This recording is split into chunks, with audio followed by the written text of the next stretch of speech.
Assalamualaikum warahmatullahi wabarakatuh. Sahabat beriman, di dalam kesehariannya, pasangan suami dan istri atau yang sering disebut pasutri tentu mengerjakan berbagai hal yang membuat mereka bahagia. Salah satunya adalah melakukan hubungan badan atau dalam istilah disebut jima. Ketika melakukan aktivitas tersebut, barangkali di antara keduanya mengeluarkan rintihan atau desahan. Hal itu merupakan tanda atau ekspresi penuh gairah oleh keduanya karena ada kenikmatan yang timbul dari aktivitas tersebut. Kendati demikian, banyak sekali kabar yang beredar bahwa mendesah, merintih, atau meringkih pada saat berjima adalah suatu hal yang dilarang oleh Islam. Benarkah demikian? Lalu, bagaimana hukum mengeluarkan rintihan di dalam Islam saat suami istri melakukan jima? Ikuti selengkapnya di video berikut ini. Jangan tombol subscribe dan nyalakan loncengnya. Bagikan video ini ke teman dan keluarga kalian, karena sebaik-baik kalian adalah orang yang mempelajari Al-Quran kemudian mengajarkannya kepada orang lain. Satu lagi, simak video ini sampai selesai biar gak salah. Hukum merintih dalam Islam saat suami istri melakukan jima. Masalah hukum merintih dalam jima, ulama masih berbeda pendapat. Dalam beberapa kitab klasik seperti Uqud al-Lujain fi Bayan Huquq al-Jauzain dijelaskan bahwa bicara atau bersuara pada saat jima merupakan hal yang sangat dilarang. Sebagian muslim dan muslimah juga berpegang pada pandangan ini sehingga tak berani bersuara, termasuk mengeluarkan rintihan saat melakukan hubungan badan. Di dalam kitab Al-Khasab Al-Qina Al-Matni Al-Iqna volume 18 halaman 409, Imam Malik berkata, tidak mengapa desan atau lengan panjang saat berjima. Syalim Afillah dalam bukunya Barakallahu Laka atau bahagianya merayakan cinta, beliau menulis larangan bersuara pada saat jima ternyata bertentangan dengan riwayat sahih yang menjelaskan praktek generasi sahabat.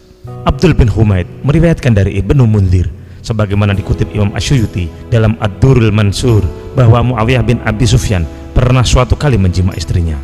Tiba-tiba sang istri mengeluarkan desahan nafas dan rintihan yang penuh gairah sehingga ia sendiri pun menjadi malu pada suaminya. Tetapi Muawiyah bin Abi Sufyan berkata, tidak apa-apa, tidak jadi masalah. Sungguh demi Allah, yang paling menarik pada diri kalian adalah desahan nafas dan rintihan kalian. Senada dengan riwayat tersebut, fakihnya sahabat Abdullah bin Abbas radhiyallahu anhu pernah ditanya tentang hukum rintihan dan desahan saat berjima. Beliau menjawab, apabila kamu menjima istrimu, berbuatlah sesukamu.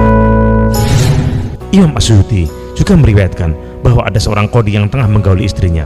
Tiba-tiba sang istri meliuk dan mendesah nafasnya. Qadhi pun menegurnya.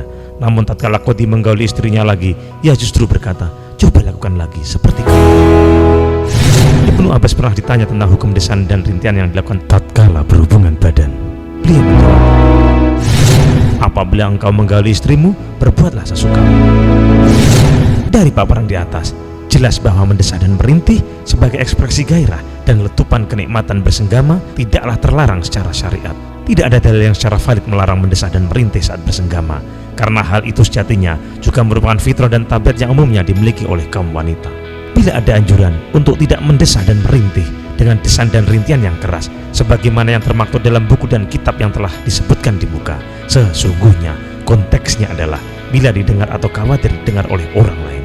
Sebagaimana juga dinyatakan oleh Zainab Hasan Sarqawi dalam Ahkamul Masyarah Al-Zawjiyah, dimakruhkan seorang suami mencium atau menggauli istrinya di dekat orang banyak atau dengan suara yang didengar oleh orang lain atau istri yang lain jika ia menikah dengan istri lainnya, karena ini merupakan perbuatan merendahkan. Wallahu a'lam bishawab. Semoga bermanfaat. Wallahul muwaffiq ila aqwamit thoriq. Wassalamualaikum warahmatullahi wabarakatuh.